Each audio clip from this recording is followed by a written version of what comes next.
You're listening to the Tragedy to Triumph series on the Growing the Lamb podcast with Pastor Robin St. Clair. For updates, information, and our Growing the Lamb newsletter, like us on Facebook. Thank you for your support. Welcome to the Growing the Lamb podcast. I am Robin St. Clair, and today I have a very special guest with us, Sister Linda Rich. And I've known Sister Linda for some time, and she's always been one of the most bubbly, pleasant people that I have ever met.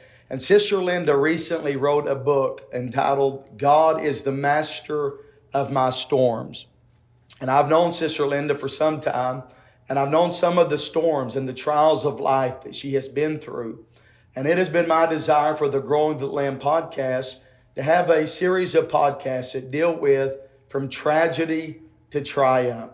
We understand in this life that all of us go through different storms of life, different situations of life, that the enemy would love more than anything else to cause us to grow bitter, to discourage us, or even to cause us to turn away from the Lord. And whenever I heard Sister Linda wrote this book, God is the Master of My Storms, and I read through this book, I knew immediately that her story would be a great blessing to your life. So, Sister Linda, it is so wonderful to have you with us today here on the podcast. You've always been a great blessing to myself and my family and everybody that knows you. Well, it's good to be here, and I love your family. And writing the book has been a kind of a hard thing because you're going back over the things that's happened in your life. And but Robert Turnage, my pastor, had really pushed me about writing this book. He said, Linda, you have something to say. God's done some things in your life and you need to let people know about it. You know, so I started on it, and just to give you some highlights of it, my husband and us had been married, and probably in our 30s, he was on a job and he fell, and it was a quad, and he was that way for 22 years. But so God moved so many times throughout that section in our life, you know, where some people would be down. And well, matter of fact, at the rehab where we took him, the nurses would come in there and they'd say, we love coming in here because he's so bubbly. He's so, you know, he just gets you all excited about things. But that was John, because he trusted in God. Yeah. He didn't trust in the world. And he knew that God was going to bring him through. And she said, we go into these other rooms and they're down. They want to commit suicide. Some of them don't want to talk. You know, they're hateful to their families. And John went that way. I mean, if anything, he's going to talk to you about the Lord. You know, he's going to get excited about it. And so, you know, God had moved in aspects of all this, you know, even through going through him falling. There was things in our life that happened, like they took all of our nursing one time. And I thought, there's no way I can take care of him 24/7. And the lawyers told us that, you know, you lose them, there's nothing you can do about it. You know, we just started praying. Mm-hmm. And the lady that had worked with us, she was so hateful and mean. And we were at prayer meeting, and a young person had asked John, said, what does it say in the Bible about your enemies? Because I'm really having trouble on the job. Yeah, sure. And John said, you pray for them. That's what it says in God's word. And he said, Linda, when I got home, the Lord said, you pray for that lady that's been giving you a hard time. Took everything from us. He said, God, I can't do that. You know, she's tearing my wife up. And God said, you pray for him. John said, okay. He said, Linda, all I could say was, Lord, help her. Just Jesus, help her. And God moved and gave us back all of our nursing, paid back the money that we put out for the nursing that we had. And just, you know, and there's stories after stories like that God worked with when he had fallen. And you would just sit back, and even a therapist told me, she said, if I hadn't been in your house, I wouldn't have believed it. You know, seeing God move. And that's what I think some people don't realize. You can go through things. Things can happen in your life, but you choose to trust God. He's going to work those things out. Absolutely. So would you say, Sister Linda, in her book, God is the Master of My Storms, just to give you a little bit more background on Brother John, which Brother John, I guess I met him as when I met you back in 2000, I want to say maybe 2005, around that time. And Brother John was a board member of the School of Christ International, but him and Sister Linda had been married, how many years, Sister Linda, before his accident? Probably, I would say maybe somewhere in the 20s, because I know we celebrated our 25th when he was in the chair, so it would have to be around 20 years old. So they had been married for 20 years, and Sister Linda got a call one day, and this is in this book. Really 3 different phases in the book of things that Sister Linda has been through, and just one of those things would really could really just impact a person and put them in a very dark place if they allowed that one situation. And Sister Linda has been through 3 different situations, and I think as we talked before we come on, started the podcast today, you expressed to me how that the Lord spoke to you through all of this, all of these 3 different situations, and we'll talk more about here in just a moment, but how that there's people out there that need to know your story. There's people that are going through different things of life, and you need to know that God is in all of it, and He's able to use it for His glory. But Sister Linda was married with Brother John for around 20 years, and she got a call that Brother John had fallen almost 3 stories, and I guess it had broke his back. Is that what it took? Broke his neck, and Brother John was in a wheelchair for 23 years. 23 years. Mm-hmm. And can you tell just a little bit about that overall experience? When they called me, I kind of thought, well, because he had been hurt before, he'd hit his head. He was a fast worker. He moved fast. And so when I got up to the hospital, my brother-in-law was there. He was there when John fell. And he told me, he said, Linda, don't look good. Don't look good at all. And I said, well, what? And they said, well, he broke his neck, So I went in there, and John said, how bad is it? And I said, it's bad, babe. I said, you broke your neck, and doesn't look like you'll ever be able to move. That's what they're telling us. And he said, well, if one soul gets saved through it, then it's worth it, Linda. It's worth it. And I was just telling you a while ago, my uncle had told me, he said, if you've never had a tragedy, how can you minister to people if you've never been that? Yeah. Sometimes people think that things happen to you because you've done something bad or you didn't do what God wanted you to. But sometimes God, He sacrificed a lot. He went through heartaches. So we go through heartaches sometimes, but sometimes that's for us to minister to other people. Absolutely. And through this of him being hurt, we ministered to, I can't tell you how many nurses that have been saved through this, people that have been saved through this.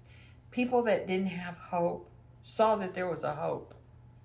You choose. You can either choose to be sad, be unhappy, or you can choose to fight and say, I'm going to make it through this.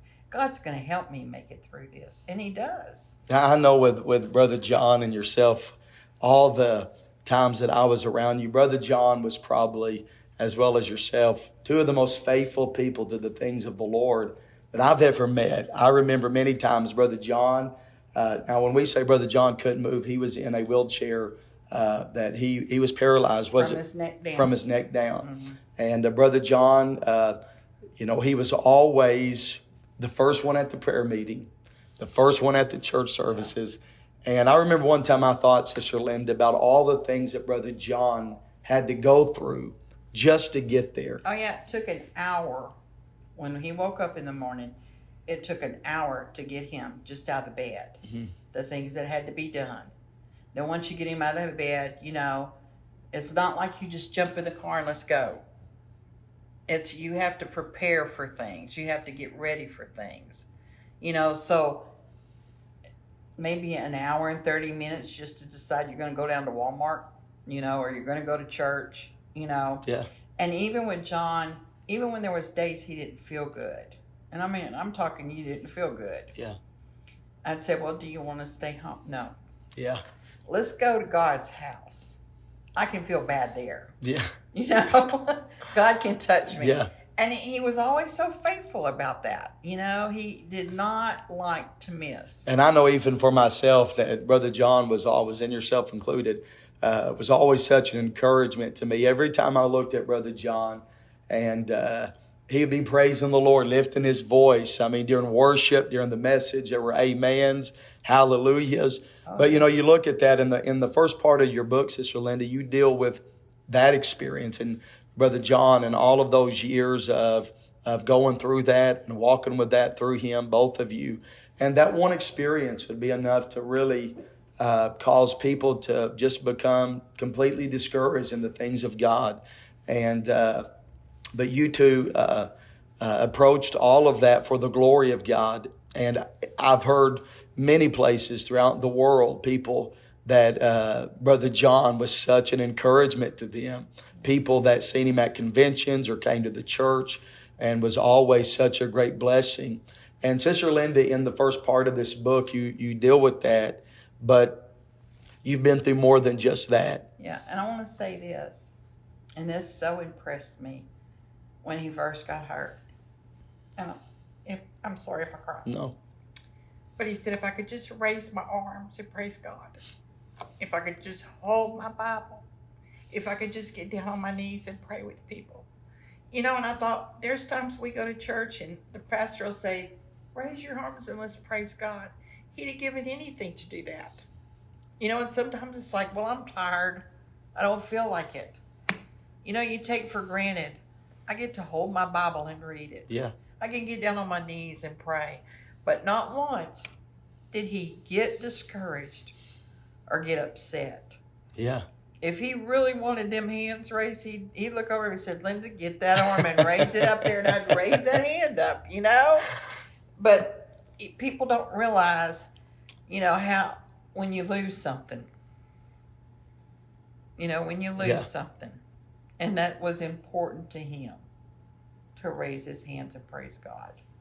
I know he was always such a blessing, and yourself included. What a testimony through that situation. Like I said, many people would allow that to cause them maybe to pull back or draw back from the things of the Lord. But you and Brother John allowed that experience to testify of the Lord and draw you closer to the Lord. And that's a phenomenal thing. That's something that has truly brought glory to the Lord. I pray that it does. I pray that, you know, that we're a light to people. You know, that this story can be, people can realize when you're in your darkest, when there is no preacher around, when that mate is over there and can't help you, that hey, there's somebody there. Yeah. John even told me when he first got hurt, I walked in the room, and he had been in the room by himself for a while. And I walked in and he said, Linda, is there somebody sitting over there in that chair? And I said, no. And he said, Linda, somebody has been sitting in that chair. I can just feel the presence of God so strong. And Christians that would come into the room said, you can feel God in there so strong. But you know, God let him know, John, I'm here. I'm here. So I think you would say, Sister Linda, through the whole experience of Brother John and his fall and then the years thereafter, that the Lord made himself very real to both of you during those times. Oh, yeah. But even in the book, I think the first chapter or two deals with the first storm that Sister Linda went through with Brother John. But that wasn't the only storm.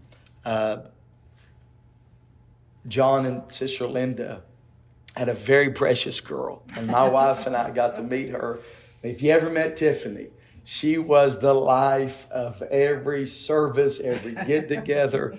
She was just an absolute joy to be around. And she was a great blessing to me and Sister Melissa. But in the chapters after that you wrote about Brother John and the fall and whatnot, there's another storm that came. And Sister Linda, could you tell us about that? Yes. Tiffany, like he said, she loved the Lord too, you know, and she watched her daddy through all these years, you know. He was a testimony to her.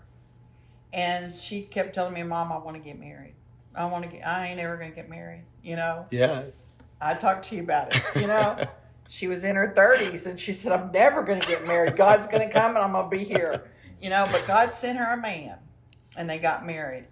A year after she married Josh, she come down with colon cancer, stage 4, And I thought, oh, my God, I can't go through another thing. I can't, Lord, you said that you wouldn't put more on us than we can bear. But I don't think I could go through this. And Lord, you're going to have to help me. So we went over to MD Anderson, stage 4, it got in her liver. We had to go over there and her do chemo, but that didn't stop Tiff. Yeah. She said, Mama, if you'll just pray one prayer for me. And I said, what's that, baby? Don't let me throw up. I can take everything else, but don't let me throw up. Well, God was good to her because Tiffany never threw up. She never got real sick. And at MD Anderson, they would laugh and say, she ain't letting that cancer get her down. And she would minister to people there. She would cut up there. She was the life of MD Anderson. Yeah. She didn't let it stop her. But then when she got real, real sick, when they told us there wasn't nothing else, well, we brought her home. And I remember her telling me, Mom, it doesn't matter if I die or if God heals me. Either way, I'm going to win. Yeah. Either way. And I remember her asking me one of the hardest questions I ever had to answer. And this was when she was real bad. I mean, it was probably about 3 weeks before she had passed away. She said, Mama, am I going to die? And all of us had been praying for her. People all over the world had prayed for her. Everybody felt like God was going to heal her. And there were even things that God gave us that we felt like God was going to heal her. Yeah. We'd get all excited, and then bam, you get hit in the stomach, it's worse. Then the counts would be great. Then they get bad again. And I told her, I said, Tiffany, all I can tell you is that I don't know, but God does. Yeah. We just have to trust in Him. And all of us believed God was going to heal her. And I don't think anybody thought that she was going to pass away. But she did. And when we were at the funeral, there was a preacher friend of ours whose daughter said, I had a dream about Tiff. And she said there was 2 angels taking her up. And she said, I yelled, don't take her. Everybody's praying for her. God's going to heal her. Don't take her. The angel looked down and said, you don't understand. She is healed. And she's done what God has asked her to do. And that right there touched my heart to know that, hey, she's okay. And I asked Sister Clendenin one night, I said, Sister Clendenin, there's one thing I don't understand. All these things that God gave us, believing that He was going to heal her. Yeah. I don't understand that. She said, Linda, God gave y'all what you needed to make it through that trial. And God did heal her. It wasn't the way we thought. Wow. But she's healed. And she is healed. Yes, she is. And she's up there. And some people would say, well, how do you handle that? I said, this is how I handle it. One thing, she'll never be hurt. She'll never be in a car wreck. She'll never get kidnapped. She'll never have to face things that we're facing in this world. And another thing is, she was saved. She never backslid. Yeah. She's there. She's safe in She's heaven. secure. Secure right there. That's what made it for me. Yeah. God helped me through that trial. And I think, Sister Linda, when you go from Brother John's fall, all the experience of that, and you go into Tiffany and the cancer and her going to be with the Lord, those are major storms. Tiffany was Brother John, Sister Linda's only child. And you go through the one storm, and there's a lot of people that would allow that to really push them down and cause a lot of different situations in their life Then you go into Tiffany, but that's not all. Soon thereafter, you went into another storm. Can you tell us about that? Yeah. And let me kind of push this in there. My mom lived with us.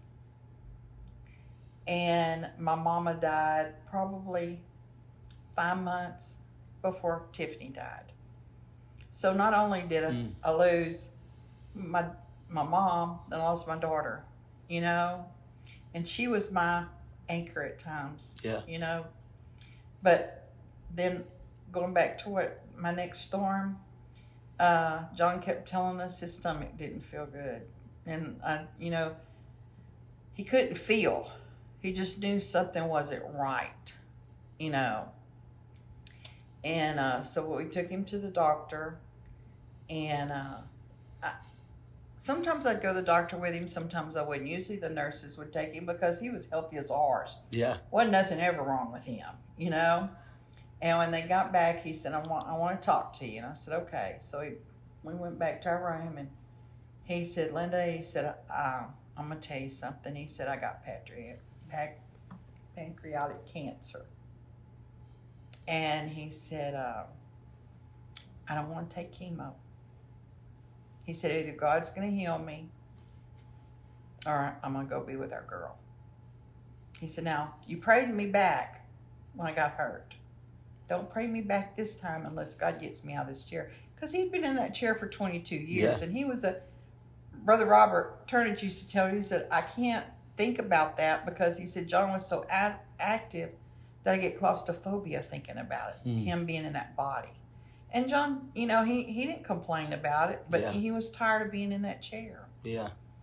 And so he didn't last long.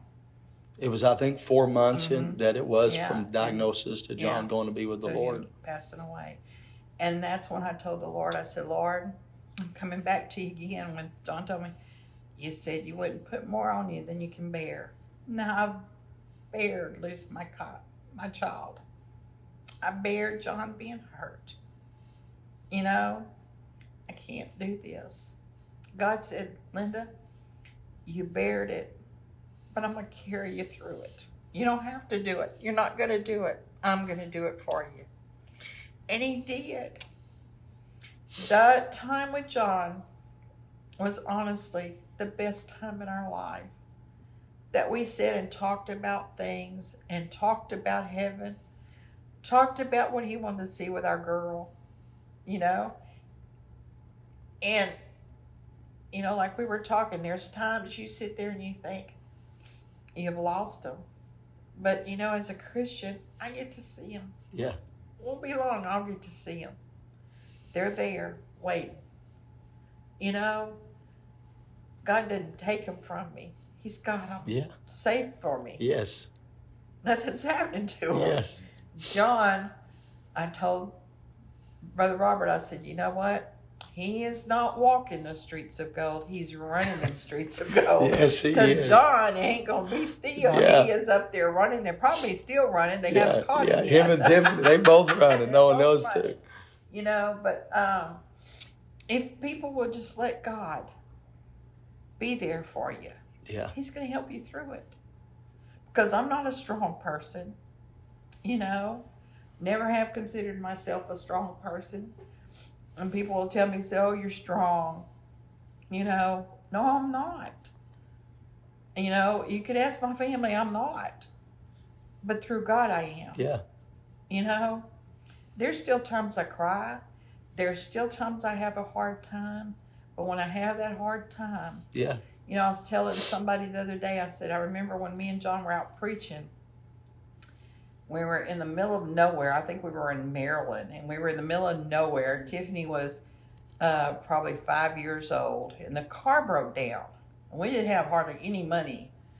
And I was sitting in the car, and John was saying, "Oh Lord, you know, I don't know nothing about cars. You know, he's out there praying over the car, and I'm sitting here thinking, Jesus, we have our daughter here. We're in the middle of nowhere. There wasn't cell phones back then, you know." And I said, "I don't know what we're going to do." And then I said, "Lord, you're our Father. Yeah. I need you." And I told John, I said, it's as if my daddy had walked and put his arms around me. Yeah. That's how it felt. Like my daddy put his arm around me and he said, it's going to be okay. Just keep praying. The car started and we went on to the meeting. Wow. You know, God cares about us. He does. He cares about every little thing that in our life. And if we would just be patient, you know, sometimes the answer don't come right then. Yeah. But it's on the way. That's right. It's on the way. I believe that. So, Sister Linda, there's, in this book, you deal with Brother John in the fall. You deal with Tiffany and the cancer and going to be with the Lord. You deal with Brother John coming down with cancer and going to be with the Lord after 4 months. But that's not the last storm. There's another storm that came shortly thereafter. Could you tell us a little bit about that? Well, not long after that, I sold my house because we had a huge house for John. Yeah. So he could get around in the wheelchair. Sold my house, got me a little house right down the street from where I used to live, and hadn't even got fully moved in it. And I went to the doctor, and they diagnosed me with breast cancer. I said, okay, Lord, here we are again, you know. But it wasn't a panicky this time. Yeah. Because I learned through those other storms, he's going to be there. Yeah. It wasn't a panic. Oh, God, am I going to die? Oh, God, am I going to, you know, I don't want to be sick the whole time. You know, God, what do you have for me? This is what I was thinking. What do you have for me? You know, Wow. It's not like I've seen what you can do. You know, I know what you can do. So I'm putting this in your hands and you're going to walk with me in it. And I lost all my hair. I had to have both my breasts removed, you know, and I remember talking to one of my friends and I told him, I said, you know, it's hard as a woman to go through that. Mm-hmm. And he said, well, you know what? He said, people don't look at you like that. Look what's on the inside. Yeah. That's who you are. You know, and I'll start thinking, that is us. You know, when I look at you, I see Christ in you. I see what God has done in your life. That's what people look at. Yeah. I want to be that. Yeah. I don't want people to look at me and she's out in the world or she's a pretend, you know, I told somebody just 2-3 days ago, I said, he don't want a Sunday Christian. He don't want somebody that's going to go to church and go home. He wants that somebody that's going to serve him and love him. And I said, you know, I love John. I wanted to be with John all the time. I love to hear him talk. I love to hear him preach.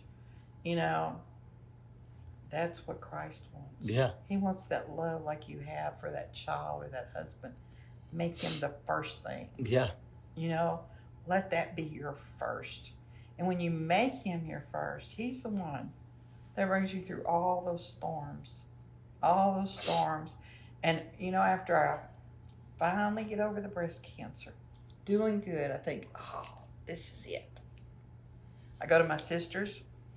I'm going to help her and her husband clean out their travel trailer. They're going to sell it. They were in their house, and the travel trailer was in the back. So I step out the back of that travel trailer to go get them, mm-hmm. and I fall and break my shoulder. Lord, okay, here we are again. Yeah. And I'm laying out in the hot sun, and I can't get them. I'm yelling and screaming, and they can't hear me because they're in the house. And I think, oh, my God. You know, I am burning up, and I'm hurting so bad.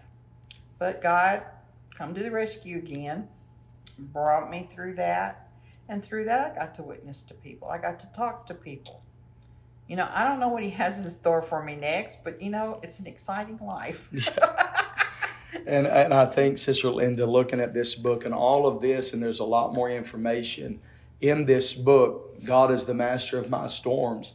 But Sister Linda, her life, and I think she can testify of this, of going through these things, they were not easy at all. No, they weren't. And I think you had told me before we come live here that it took you a little bit to put the book together. 2 years. People were encouraging you to do it, mm-hmm. but just thinking back on these situations, as you can only imagine, the difficulty of processing those emotions.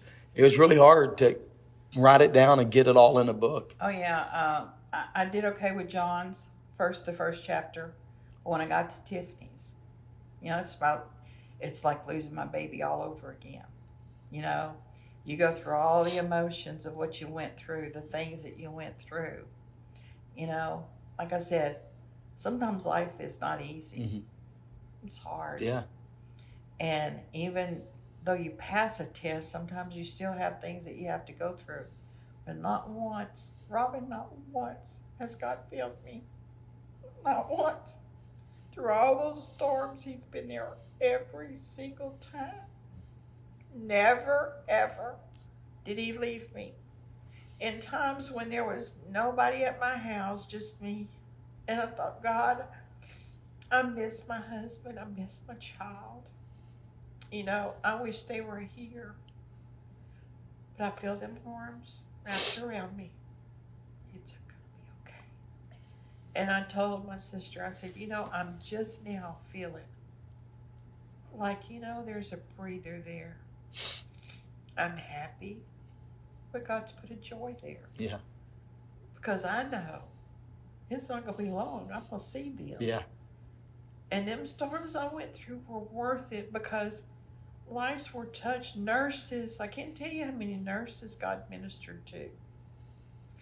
And we even had one nurse who said they had to go to church with us. They didn't have a choice because they had to take care of them. One nurse told me, she said, I want to tell you something. I do not like going to church. And I said, well, that's part of your job. She said, but I tell you what, if I ever had to go to church, this is where I want to go.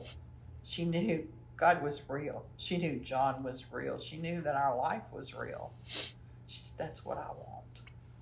But she didn't like church. So all of this, Sister Linda, God is the master of my storms, putting all of these stories in the storms that are very real to you. But there's people out there that are going through storms. Maybe one of these resonate with you. Maybe you've gone through something that's maybe not mentioned in the book that can relate to Sister Linda, but you can relate because it's a deep experience, a very difficult experience. All of this is in this book. God is the master of my storms. But Sister Linda, if you were to speak to somebody that was going through maybe one of those situations or a different situation, and maybe they're questioning the Lord, maybe they're processing a lot of their own emotions, what would you tell them? Looking back to where you are, from tragedy to triumph, what would you say to them?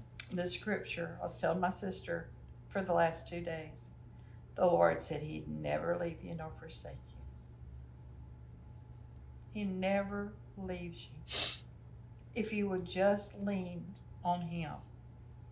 You may not understand it. You may not know what's going to happen. I didn't know whether John was going to live or die. But if you just lean on Him, He's going to be there. Doesn't matter how bad it is. He does not leave you. He's there. Just all you have to do is just turn to Him. And if you're wanting to get mad at the devil. Yeah. Get mad at him. He's the one that stirs up problems. He's going to fight you trying to keep you out of church. Yeah. He's going to fight you trying to get you away from God. The thing is, you turn towards God. Because God's going to be the one that helps you. That devil, he's just going to make your life miserable. He's going to make it harder, but God doesn't. Yeah. I think, Sister Linda, your life and this book, I've already read the book. As soon as I got it, I dove into it and already read it. But your life is a great encouragement to me. To see the love of God in your heart, to go through those things. And as we mentioned earlier, it'd be very easy for any of us. We are very human, to allow bitterness, to allow us to pull our hand back from the plow, to allow these different things to take place in our lives. But here you are in front of these cameras, sharing your story, because you told me, I want God to get the glory. Yes. And to go through these things. Surely that resonates and relates with a lot of people, what they go through. And Sister Linda, once again, she's wrote this book. It's for sale. We're going to put the link up above in the information for this podcast. But Sister Linda, has agreed to. It's really, I guess, been your desire to do this. Yes, to all me the and proceeds. John have always helped the School of Christ. We've donated money, helped support it. That's our heart, the school. And so whatever proceeds, I think the books are $10 a piece. Mm-hmm. And you may know somebody, maybe say, well, I don't know if I need that personally. I can assure you there's people in your world that could be greatly blessed by this book. It's only $10. All of the proceeds of this book goes back into the School of Christ to help preach the gospel around the world. And Sister Linda, I thank you for taking the time to meet with me on this podcast. Those that watch the Growing the Land podcast, I know that they're going to be greatly blessed to hear your story, that it doesn't have to end in just tragedy. The testimony of your life doesn't have to be tragedy. It can be triumph. That's right. And I think that your life is one that testifies, and it's always testified through you and Brother John and Tiffany. And it was a triumphant testimony you had after the fall. It was a triumphant testimony with Sister Tiffany and the diagnosis, and you and Brother still triumph. When Brother John went to be the Lord after his cancer diagnosis, it was triumph. After you got cancer, it's triumph. And we sit here today not emphasizing the tragedies of life, but emphasizing the triumph in those tragedies. That's right. It's been an honor to be here with you. I love you, and Melissa and the boys. Well, you mean a lot to us too. We pray this is a great blessing to you. Please share this podcast with people that you know. I know that there's others. We all have family, friends that could greatly be blessed by the testimony of Sister Linda Rich. God bless you, Sister Linda. Thank you all so much. Thank you for listening to the first episode of the Tragedy to Triumph series on the Growing the Land podcast with Pastor Robin St. Clair. The Growing the Land podcast is a GTL Media production.